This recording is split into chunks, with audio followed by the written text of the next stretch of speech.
Hello बच्चों, आगे शुरू करते हैं पॉलिटिकल पार्टी। साथ में जहां पर जिस बच्चों को जो भी डाउट हो वो क्या करेगा, कमेंट बॉक्स में गोचा गोची कर देगा। पिछले टॉपिक में हमने पढ़ा कि देश में रीजनल पार्टी है, नेशनल पार्टी है, 1000+ पार्टियां इंडिया में हैं। 1000+। 1000 रुपए की नोट बंद हो गई लेकिन पार्टियां हैं। तो इतनी पार्टियां हैं तो जाहिर बात ये क्या करती हैं, स्कैम करती हैं, घोटाला। ये क्या करती हैं, डिवीजन ऑफ सोसाइटी, ऐसे सोसाइटी को बांटने का काम करती हैं। तो हम ऐसे क्या स्टेप ले सकते हैं कि ये सुधर जाए। लेकिन सुधरने के पहले हम इनकी समस्याओं को तो जान लें कि हमारे लिए किसी भी पॉलिटिकल पार्टीज की वीकनेस क्या है, चैलेंजेस क्या है। किसी भी पॉलिटिकल पार्टीज के लिए, हमारे लिए भी हैं और साथ में इलेक्शन कमीशन के लिए भी हैं, सुप्रीम कोर्ट के लिए भी हैं। तो हम पढ़ते हैं सबसे पहले challenges and weakness of political party. यानी इनमें क्या चैलेंजेस है। तो एक तो ध्यान से समझो, lack of internal democracy. Lack of internal democracy, ये कई तरीके का क्वेश्चन आता है। एक तो आ जाएगा कि explain the challenges and weakness of political party. तो तुमको ये लिख देना रहेगा, इसके जितने पॉइंट हैं अभी मैं लिखाऊंगा वो लिख दोगे, 5 मार्क्स फिक्स। फिर दूसरा आता है 3 मार्क्स में आ जाएगा कि लैक ऑफ इंटरनल डेमोक्रेसी को एक्सप्लेन करो, या फिर डायनेस्टिक सक्सेशन को एक्सप्लेन करो, मीनिंगफुल चॉइसेस को एक्सप्लेन करो, मनी एंड मसल पावर को एक्सप्लेन करो। वो 3-3 नंबर का एक आएगा। लेकिन जब ये कंबाइंड आ जाए तो केवल ये लिख देना है, नंबर फिक्स हो जाएंगे। तो लैक ऑफ इंटरनल डेमोक्रेसी, जिस प्रकार किसी भी देश को चलाने के लिए संविधान की जरूरत होती, कॉन्स्टिट्यूशन की होती है। क्यों? क्योंकि उसमें कुछ ना कुछ रूल है, रेगुलेशन है, गाइडलाइन है। वैसे भी किसी भी पार्टी के लिए इंटरनल डेमोक्रेसी यानी उसकी गाइडलाइन होनी चाहिए, उसका कॉन्स्टिट्यूशन होना चाहिए। अब यहां पे लैक कह रहा है इसका इंटरनल डेमोक्रेसी। पता चल गया कि maximum political party have not their own constitution. उनका खुद का कॉन्स्टिट्यूशन नहीं है, रफली जिसको बोलते हैं। उनकी कोई गाइडलाइन नहीं है। जब गाइडलाइन नहीं रहेगी तो उनमें किसी भी प्रकार की ट्रांसपेरेंसी नहीं होगी। ट्रांसपेरेंसी नहीं है। ट्रांसपेरेंसी नहीं होने की वजह से रेगुलर मीटिंग्स नहीं होती हैं। रेगुलर मीटिंग्स नहीं होती हैं। देखते जाओ, लैक ऑफ इंटरनल डेमोक्रेसी में क्या हो रहा, इंटरनल इलेक्शंस नहीं होते हैं। इंटरनल इलेक्शंस नहीं होते, मेंबर्स की कोई लिस्ट नहीं होती है। Members list is not publish, कभी पब्लिश नहीं की जाती। फिर इंटरनल डेमोक्रेसी नहीं है, इंटरनल इलेक्शन नहीं है, इंटरनल मीटिंग्स नहीं है। तो जो ऑर्डिनरी वर्कर है, ordinary workers did not get enough chances, उसको कभी मिल ही नहीं पाया आज तक। ऑर्डिनरी वर्कर्स को कभी कोई फायदा नहीं पहुंचता है कहां पे, हाई पोस्ट पहुंचने का। एक ही फैमिली के ही लोग क्या करते हैं, सारी पोस्ट ले लेते हैं और उसके डिसीजंस को देखते हैं। लैक ऑफ इंटरनल डेमोक्रेसी की वजह से हमें ये मिला। देखते जाओ, अगर आगे लैक ऑफ इंटरनल डेमोक्रेसी पे एक्सप्लेन करना है तो लिखना है कि उनमें गाइडलाइन नहीं है, इस वजह से कोई ट्रांसपेरेंसी नहीं है, रेगुलर मीटिंग्स नहीं होल्ड करते हैं, इंटरनल इलेक्शंस नहीं होता है, मेंबर्स लिस्ट उनकी कभी पब्लिश नहीं होती है, ऑर्डिनरी वर्कर्स के लिए कोई प्लेस नहीं होता है, उनको कोई इंफॉर्मेशन दी नहीं जाती है। एक तो हो गया ये। अब दूसरा आते हैं, जहां पे ना समझ में आए कमेंट में गोचा गोची कर देना। दूसरा, money and muscle power. Muscle power. Money means रुपया, सबसे बड़ा रुपया, बाप भड़ाना भैया। और मसल पावर यानी दादा प्रणाम, दादा नमस्ते, यानी मनी। हम देखते हैं कि इलेक्शन में ब्लैक मनी का यूज बहुत होता है, तो किसी भी इलेक्शन कमीशन के लिए या फिर सुप्रीम कोर्ट के लिए बहुत बड़ा चैलेंजेस है कि इलेक्शन टाइम जो मनी है, उस मनी का फ्लो जो है वो बहुत ज्यादा बढ़ जाता है ब्लैक मनी का। और साथ में रिच एंड वेल्थियर पर्सन अगर आएंगे, यहाँ पे समझना, अमीर लोग अगर पॉलिटिक्स में आएंगे तो वो क्या करेंगे, जो गवर्नमेंट की पॉलिसी प्रोग्राम है उसको इन्फ्लुएंस करते हैं। अभी इसको समझाते हैं। जो देश के अंदर देखो गरीबों के लिए बहुत पॉलिसी बनती है, बहुत पॉलिसी बनती है, लेकिन उसकी कंट्रोलिंग किसके हाथों में होती है, वो वेल्थियर सोसाइटी के पास होती है, वो गवर्नमेंट के पास नहीं होती। पॉलिसी गवर्नमेंट बनाती है, पुअर्स के लिए बनाती है, लेकिन वो उसकी कंट्रोलिंग वेल्थियर सोसाइटी के पास होती है। क्यों? क्योंकि रिच पर्सन पॉलिटिकल पार्टी में विन जाते हैं केवल किस लिए, जीतने के लिए। तो विनिंग के लिए जाते हैं तो खूब पैसा खर्च करते हैं, पावरफुल पर्सन लोगों को शामिल करते हैं, मसल पावर। साथ में मारपीट खूब की जाती है। जब लगता है कि हम हारने वाले हैं तो हम अपने सामने वाले को डिचू करा देते हैं, यानी मरवा देते हैं। तो muscle power, money and muscle power, ये बहुत बड़ी प्रॉब्लम है किसी भी पॉलिटिकल पार्टी के लिए। Next, dynastic succession.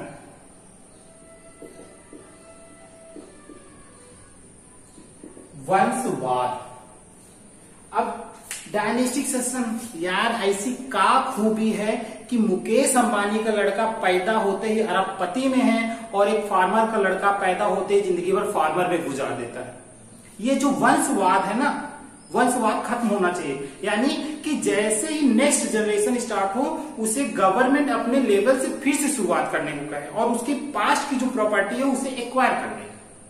इससे क्या होगा, सोसाइटी में इक्वालिटी आएगी, समाज में समानता आएगी, किसी के साथ कोई डिस्क्रिमिनेशन नहीं होगा। तो डायनेस्टिक सक्सेशन। अब पॉलिटिकल पार्टीज में हम देखते हैं कि इंडिया में इतनी पार्टीज हैं, उनकी बागडोर एक घर वाले करते हैं। अब पार्टी का चेयरपर्सन है, वाइस चेयरपर्सन है, या डिप्टी प्रेसिडेंट है, स्पोक पर्सन है, फलाना है, धमाका है, ढिमका है, जो भी पोस्टें हैं सब एक ही परिवार के लोग लेते हैं। ये पहले कांग्रेस में बहुत चलता था, आज सपा में सबसे ज्यादा है। पहले ये डायनेस्टिक सक्सेशन कांग्रेस में सबसे ज्यादा था, आज सपा में। फिर देखते हो जो ये नेता हैं एज अ फ्रॉक टर्र से जंप मारते हैं। वो क्यों करते हैं? क्यों? क्योंकि जब उनको सीट नहीं मिलती उनके बच्चे के लिए, वो कहते हैं हम पार्टी चेंज कर देंगे। पार्टी चेंज करते हैं तो अच्छा रुको यार, हम तुमको सीट देते हैं। तो ये क्या हुआ, डायनेस्टिक सक्सेशन किसी भी पॉलिटिकल पार्टीज के लिए बहुत बड़ा चैलेंज है। और लास्ट है मीनिंगफुल चॉइसेस। जब हम मीनिंगफुल चॉइसेस की बात करते हैं तो कंट्री में जो सिटीजन्स हैं, इनके सामने किसी पार्टी का कोई विकल्प ही नहीं बचता। आप समझ नहीं आ रहा होगा कि ऐसे क्यों कह रहे हैं सर, इतनी पार्टियां हैं, बीजेपी इतना अच्छा काम करती है, कांग्रेस वाले कहेंगे उतना अच्छा काम करती है, सपा वाले कहेंगे सबसे बढ़िया काम करती है, बसपा वाले कहेंगे सबसे बढ़िया। जबकि मैं कह रहा हूं सारी पार्टियां एक ही तरह है, सब रिलीजन और कास्ट पे बात करते हैं। सारी पार्टियां रिलीजन कास्ट पे बात करते हैं, तो सिटीजन के पास तो कोई ऑप्शन बचा नहीं। जब वो पार्टी रिलीजन कास्ट पे कर रही, वो रिलीजन कास्ट पे कर रहे, तो इससे बढ़िया है कि हम इसी को दे देते हैं। इस वजह से मीनिंगफुल चॉइसेस की वजह से जो ऑर्डिनरी लीडर्स हैं, एकदम नए नए यूथ जो इलेक्शन में आते हैं, उनको कभी जीतने का मौका ही नहीं मिलता। साथ में जो पार्टियां हैं, उन्हीं के नेता लगातार जब देखते हैं कि हवा बदल गई है, यानी उस पार्टी की सरकार बदलेगी, वो तुरंत जंप करके उस पार्टी में चले जाते हैं। ये हो गया meaningful choices.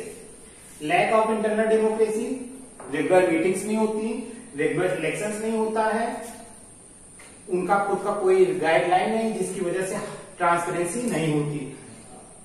Money and muscle power, powerful person, wealthier person जब इलेक्शन पॉलिटिकल पार्टीज में आते हैं वो सरकारी नीतियों को प्रभावित करते हैं। और जब लगता है पॉलिटिकल पार्टीज को कि हम हारने वाले हैं तो वो मारपीट भी करते हैं। डायनेस्टिक सक्सेशन, ऑर्डिनरी वर्कर्स को कभी चांस नहीं मिलता है। क्यों? क्योंकि एक पार्टी की बागडोर एक घर के ही सभी लोग मिलकर करते हैं, हाई पोस्ट वही प्रैक्टिस करते हैं। हमारे सामने कोई विकल्प नहीं होता है, इस वजह से हम उन्हीं पार्टियों को बार बार चुनते हैं, नए को मौका नहीं दे पाते हैं। ये तो हो गया इनकी प्रॉब्लम्स। अब आ जाए कि ऐसा क्या करें कि हम इन पार्टियों को रिफॉर्म कर दें। How do we reform the political party? तो सबसे पहले देखो, लैक ऑफ इंटरनल डेमोक्रेसी है। रेगुलर इलेक्शन होने लगे, regular elections, regular meeting hold हो। रेगुलर इलेक्शंस का मतलब है कि जो इंटरनल जितनी भी पोस्ट हैं उस पे इलेक्शन में सभी को चांस मिलना चाहिए, ऑर्डिनरी वर्कर्स को। जो रेगुलर मीटिंग्स हो वहां पे ऑर्डिनरी मेंबर्स को भी पता चलना चाहिए कि हाँ मीटिंग होने वाली है। इससे इंटरनल डेमोक्रेसी जो हो रही है लैक, उसको हम मजबूत कर सकते हैं। एक हो गया। फिर मनी की बात करते हैं। मनी वाले को ना आने दिया जाए, क्या करेंगे? एक एफिडेविट लाते हैं। एफिडेविट क्या है? एक लीगल डिक्लेरेशन है। It is mandatory for every candidates who contest the election. It's mandatory for every candidates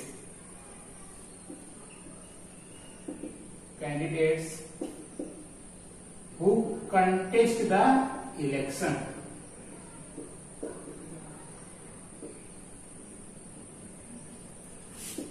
to file an affidavit। ये लीगल डिक्लेरेशन है, इसमें उसे एक एफिडेविट फिल करना रहेगा, फाइल करना रहेगा, जिसमें वो क्या बताएगा, उसके कितने क्रिमिनल केसेस हैं, उसकी कितनी प्रॉपर्टी है, उसकी कितनी एसेट्स हैं, उसकी कितनी लायबिलिटीज हैं, कितना उधारी बकाया है उसके ऊपर, उसकी फैमिली, उसके रिलेटिव्स को भी वो देना पड़ता है। साथ में एजुकेशन भी दे सकते हो। एजुकेशन के बारे में हमारे नेताओं के लिए कुछ नहीं कहा गया है। देश का पीएम बन जाएगा, लेकिन अगर वो इलिटरेट है चलेगा, लेकिन चपरासी बनने के लिए कम से कम 8वां पढ़ा होना चाहिए। समझते जाओ, यहाँ पे लीडर्स के लिए कोई एजुकेशन की क्राइटेरिया फिक्स नहीं की गई है, बट तुम्हें चपरासी बनने के लिए कम से कम 8वां पास होना जरूरी है। प्रेजेंट टाइम 10th कर दिया गया। ये हो गया। इसके अलावा डायनेस्टिक सक्सेशन, यहाँ पे जब रेगुलर इलेक्शंस होगा और इंटरनल मीटिंग्स होती हैं, इंटरनल इलेक्शंस होता है, तो डायनेस्टिक सक्सेशन अपने आप हटने लगता है। फिर मीनिंगफुल चॉइसेस, इलेक्शन कमीशन को और सुप्रीम कोर्ट को स्ट्रिक्टली एक्शन लेना चाहिए। जो भी party religion and caste or bounty scheme पे, इलेक्शन टाइम सारी पार्टियां कहेंगी हमको वोट दो, 500 रुपए हर महीना देंगे, हमको वोट दो स्कूटी देंगे, हमको वोट दो टैबलेट देंगे, हमको वोट दो किसान निधि देंगे, हमको वोट दो पेंशन देंगे। तो election commission and supreme court को इस तरह की बाउंटी स्कीम, लालची प्रोग्राम्स को, लालची नीतियों को स्ट्रिक्टली रोक लगानी चाहिए। इससे वोटर्स क्या होते हैं, डाइवर्ट हो जाते हैं, वो रियल इश्यूज को भूल जाते हैं कि रियल इश्यूज क्या है। इसके अलावा पॉलिटिकल पार्टीज को मीडिया का इंपॉर्टेंट रोल है। मीडिया, किसी भी पॉलिटिकल पार्टीज को रिफॉर्म करने में मीडिया का एक अलग इंपॉर्टेंट रोल होता है। क्यों? क्योंकि मीडिया क्रिटिसाइज करती है failure of the government. Government की हर एक गलती को मीडिया क्या करती है, क्रिटिसाइज करती है, सवाल पूछती है। और जब सवाल पूछती है तो पॉलिटिकल पार्टी क्या होती हैं, रिफॉर्म होती हैं। इसके अलावा हम इन्हें एक anti defection law, anti defection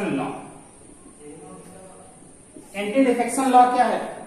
if any MP or MLA if any MP or MLA change the party. समझना है यहां पे, इसको लिखते हैं पहले।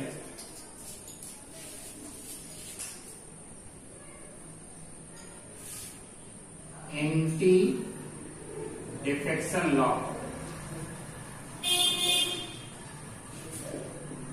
if any MPs or MLAs change the party after winning the election on party ticket, कोई भी MP या MLA, यानी अगर वो पार्टी टिकट पे इलेक्शन लड़ता है, जीत गया तो क्या बन गया, MP या MLA बन गया, सांसद या विधायक। और वो पार्टी टिकट से अगर लड़ा है तो अगर वो पार्टी चेंज करता है, क्यों, वो इसलिए ताकि ये मनी और मसल पावर का यूज ना हो पाए।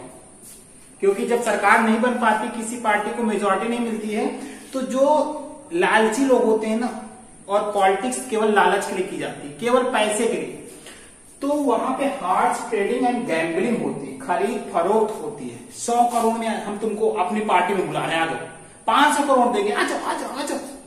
और इलेक्शन कमीशन क्या करता है, ये सुप्रीम कोर्ट से आता है, इलेक्शन कमीशन तुरंत इनको कहता है जाओ, तुम्हारी मेंबरशिप कैंसिल हो जाती है।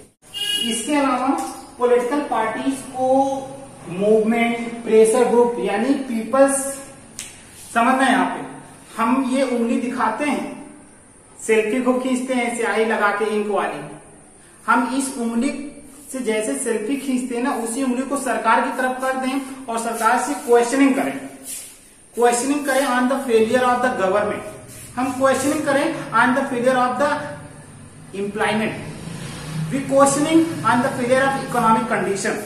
यानी जो उंगली हम सेल्फी के लिए दिखाते हैं, वही उंगली से हम उनसे क्या करें, उंगली दिखा के सवाल पूछें। इस तरह हम प्रेशर ग्रुप एंड मूवमेंट के माध्यम से भी पॉलिटिकल पार्टी को क्या कर सकते हैं, रिफॉर्म कर सकते हैं। साथ में मनी का यूज होता है। अगर मनी, इलेक्शन का पूरा एक्सपेंस गवर्नमेंट करने लगे, इलेक्शन का पूरा एक्सपेंस गवर्नमेंट करने लगे, तो अब भी हम पॉलिटिकल पार्टी को रिफॉर्म कर सकते हैं।